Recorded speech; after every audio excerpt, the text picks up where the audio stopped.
Damai sejahtera, saudara yang terkasih. Angela Merici Biblical Center mempersembahkan studi Alkitab sebagai sabda kehidupan.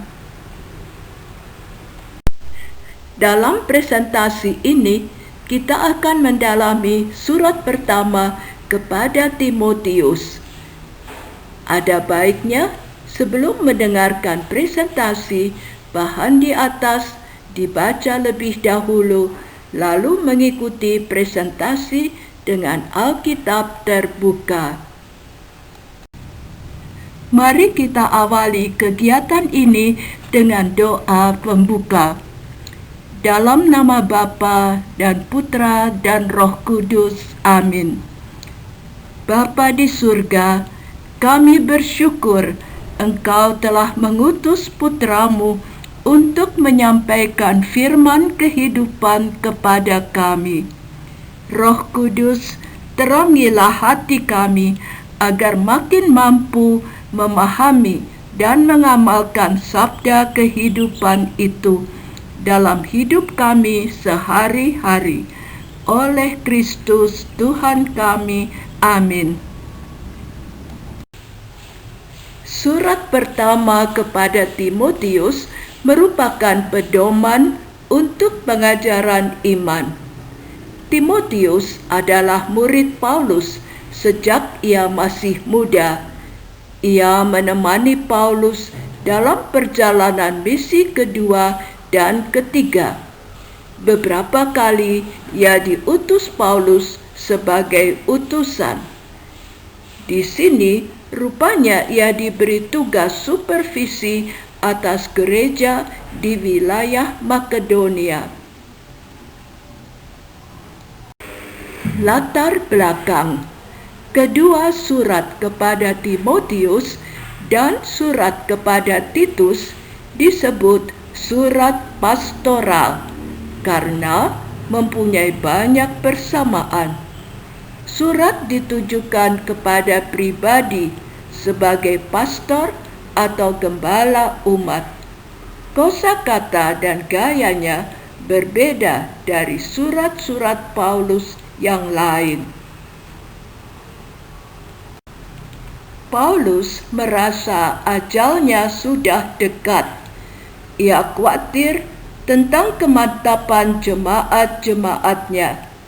Jangan-jangan timbul tafsir yang berbeda-beda tentang Injil. Maka ia memberi pengarahan kepada mitra kerjanya. Siapa penulisnya? Menurut tradisi, Paulus. Ia terbelenggu di penjara dan minta sekretarisnya menulis surat-surat itu antara tahun 63 dan 67. Para pakar kitab suci sejak abad ke-19 mengajukan hipotesa lain. Penulisnya bukan Paulus, melainkan murid Paulus yang menulis atas nama Paulus antara tahun 80 dan 90, 20 tahun sesudah kematian Paulus, untuk menanggapi masalah-masalah yang muncul dalam jemaat waktu itu. Siapa Timotius? Seorang murid yang sangat dikasihi Paulus dari keluarga berada di Listra. Ayahnya seorang Yunani, nenek dan ibunya bernama Lois dan Eunice, orang Kristen Yahudi yang banyak membantu Paulus dalam kerasulannya. Timotius dibaptis sejak muda oleh Paulus, lalu menjadi rekannya.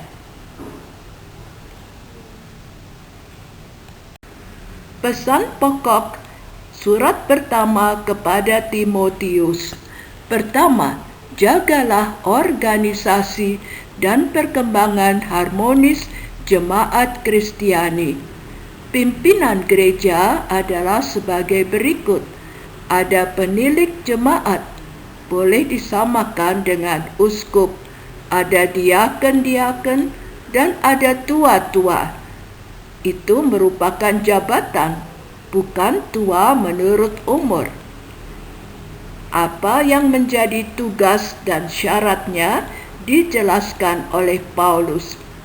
Kedua, pilihlah penatua yang penuh pengertian terhadap jemaat, khususnya terhadap para janda. Ketiga, jagalah kemurnian ajaran yang telah diterima.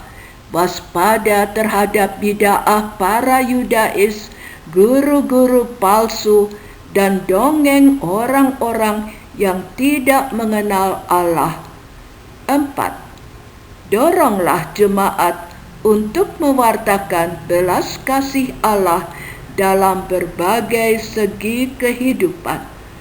Kelima, para pemimpin harus menjadi teladan sejati bagi yang lain. Salam kepada Timotius, anakku yang sah dalam iman.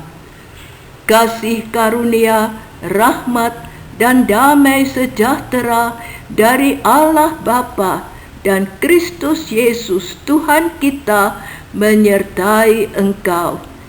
Dari Paulus, Rasul Kristus Yesus, menurut perintah Allah, Juru Selamat kita, dan Kristus Yesus, dasar pengharapan kita. Ajaran sesat. Nasihati mereka supaya jangan mengajarkan ajaran lain atau sibuk dengan dongeng-dongeng dan silsilah-silsilah yang hanya menghasilkan persoalan dan bukan tertib hidup keselamatan yang diberikan Allah dalam iman. Tujuan nasihat itu ialah kasih yang timbul dari hati yang suci, dari hati nurani yang murni, dan dari iman yang tulus ikhlas. Tapi ada orang yang tidak sampai pada tujuan itu dan sesat dalam omongan sendiri. Mereka mengajar hukum Taurat tanpa mengerti perkataan mereka sendiri. Hukum Taurat itu baik kalau tepat digunakan dengan keinsafan, bahwa itu untuk orang fasik dan orang berdosa, orang duniawi dan tidak beragama. Yang dimaksud dengan hukum Taurat rupanya peraturan hukum Yahudi yang ditambahkan pada ke-10 perintah. Peraturan-peraturan itu baik sejauh itu mengekang praktek-praktek kejahatan, tetapi norma terakhir ialah Injil yang dipercayakan kepada Paulus. Ajaran sehat adalah ajaran yang berdasarkan Injil dari Allah yang mulia dan maha bahagia, seperti yang sudah dipercayakan kepadaku Paulus. Ucapan syukur. Aku bersyukur kepada Dia yang mempercayakan pelayanan ini kepadaku, yang tadinya seorang penganiaya dan ganas. Perkataan ini benar dan patut diterima sepenuhnya. Kristus Yesus datang ke dunia untuk menyelamatkan orang berdosa. Tugas Timotius. Hendaklah engkau memperjuangkan perjuangan yang baik dengan iman dan hati nurani yang murni. Beberapa orang telah menolak nurani yang murni sehingga iman mereka kandas. Doa jemaat, naikkanlah permohonan, doa syafaat, dan ucapan syukur untuk semua orang, untuk raja-raja dan pembesar, agar kita dapat hidup tenang dan tenteram dalam segala kesalehan dan kehormatan. Itulah yang baik dan berkenan kepada Allah Juru Selamat kita, yang menghendaki supaya semua orang diselamatkan dan memperoleh pengetahuan akan kebenaran. Karena Allah itu Esa, dan Esa pula Kristus Yesus yang telah menyerahkan dirinya sebagai tebusan bagi semua manusia. Sikap dalam ibadah. Laki-laki, berdoalah dengan menadahkan tangan yang suci, tanpa marah, tanpa perselisihan. Perempuan, berdandanlah dengan pantas, sopan, dan sederhana. Hendaklah berdandan dengan perbuatan baik seperti yang layak bagi orang yang beribadah. Syarat bagi penilik jemaat.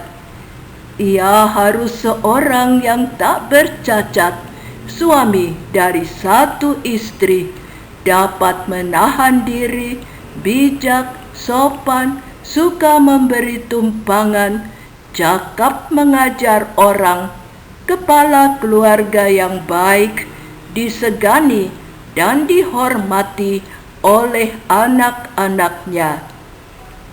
Jika seorang tidak tahu mengepalai keluarganya sendiri, bagaimana ia dapat mengurus jemaat Allah? Syarat bagi diakon. Ia harus orang terhormat yang memelihara rahasia iman dalam hati nurani yang suci. Harus diuji dahulu, baru ditetapkan dalam pelayanan itu setelah ternyata tidak bercacat. Suami dari satu istri mengurus anak-anak dan keluarganya dengan baik. Istri harus terhormat, dapat dipercaya dalam segala hal. Jemaat Allah, hiduplah sebagai keluarga Allah, jemaat dari Allah yang hidup, tiang penopang dan dasar kebenaran. Sesungguhnya agunglah rahasia ibadah kita. Dia yang menyatakan dirinya dalam rupa manusia dibenarkan dalam roh, diberitakan di antara bangsa-bangsa yang tidak mengenal Allah. Menghadapi pengajar sesat, mereka melarang orang untuk kawin dan melarang makan makanan yang diciptakan Allah.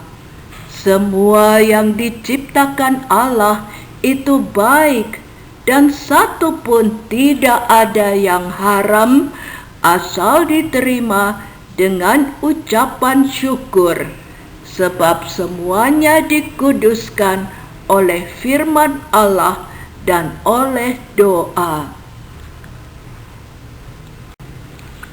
Jadilah pelayan Kristus Yesus yang baik, terdidik dalam soal-soal pokok iman kita dan dalam ajaran sehat. Mari kita berjerih payah dan berjuang karena kita menaruh pengharapan kepada Allah yang hidup, Juru Selamat semua manusia, terutama mereka yang percaya. Awasi dirimu dan awasi ajaranmu. Bertekunlah demi keselamatanmu dan semua orang yang mendengar engkau. Saudara-saudara seiman, tegurlah orang yang tua sebagai bapa, yang muda sebagai saudaramu, perempuan tua sebagai ibu, dan perempuan muda sebagai adikmu dengan penuh kemurnian. Mengenai janda, hormatilah janda-janda yang benar-benar janda, ditinggalkan seorang diri, menaruh harapannya kepada Allah dan bertekun dalam permohonan dan doa siang malam.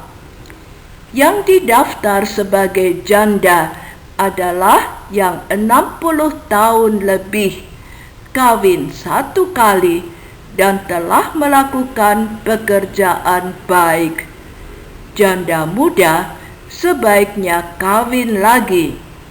Jika dalam keluarga ada janda, bantulah supaya jangan jadi beban jemaat.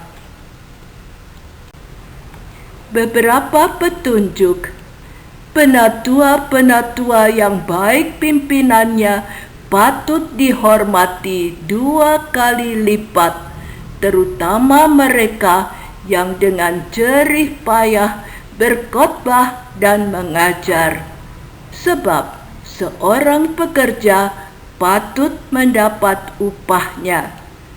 Jangan menerima tuduhan atas seorang penatua kecuali kalau didukung oleh 2 atau 3 saksi.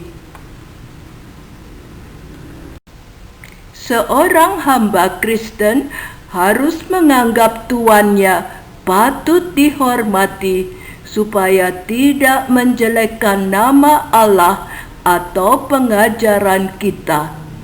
Hamba yang tuannya orang Kristen jangan meremehkan tuannya karena sama-sama orang Kristen. Malah mereka harus melayani dengan lebih baik lagi, sebab Tuhan yang dilayani dengan baik itu sama-sama orang percaya yang dikasihi. Bersilat kata, ada orang yang berlagak tahu padahal tidak tahu. Penyakitnya mencari-cari soal dan bersilat kata yang menyebabkan dengki, cedera, fitnah, curiga. Puas dengan cukup. Ibadah itu baik kalau disertai rasa puas dengan cukup, sebab kita tidak membawa apa-apa ke dunia dan juga tidak membawa apa-apa keluar. Asal ada makanan dan pakaian, cukuplah. Cinta uang. Orang yang ingin kaya jatuh dalam pencobaan, jerat, dan berbagai nafsu lain yang mencelakakan. Sebab akar segala kejahatan adalah cinta uang. Karena memburu uang, beberapa orang telah menyimpang dari iman dan menyiksa diri dengan berbagai duka. Pesan-pesan terakhir. Hai manusia Allah, kejarlah keadilan, ibadah, kesetiaan, kasih, kesabaran, dan kelembutan. Bertandinglah dalam pertandingan iman yang benar, dan rebutlah hidup yang kekal. Untuk itulah engkau dipanggil. Turutlah perintah ini sampai saat Tuhan Yesus menyatakan dirinya, yaitu saat yang ditentukan oleh penguasa satu-satunya dan penuh bahagia, Raja segala raja dan Tuan segala tuan. Dia satu-satunya yang tidak taat pada maut dan bersemayam dalam terang yang tidak terhampiri. Baginya hormat dan kuasa yang kekal. Amin. Peringatan untuk orang kaya. Hendaknya suka memberi dan membagi.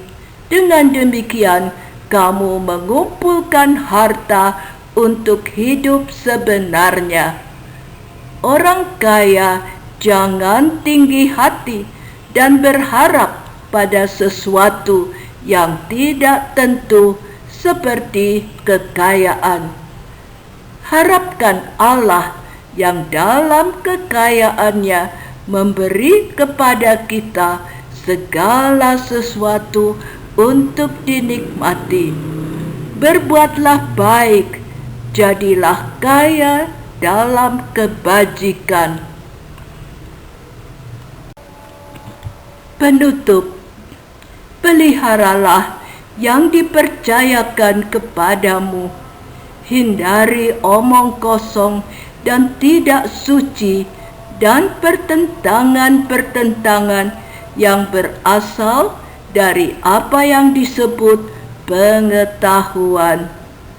Beberapa orang yang mengajarkannya telah menyimpang dari iman.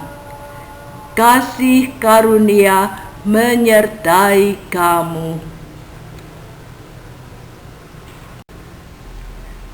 Kita sudah sampai pada akhir presentasi surat pertama kepada Timotius. Ada baiknya Anda membaca kembali dan merenungkannya dengan pertanyaan refleksi. Tuhan berbicara apa kepada saya lewat teks ini? Tuhan ingin saya berbuat apa? Marilah kita akhiri presentasi ini dengan doa penutup. Yesus, Juru Selamat kami, Engkau telah menaburkan firman kehidupan dalam hati kami.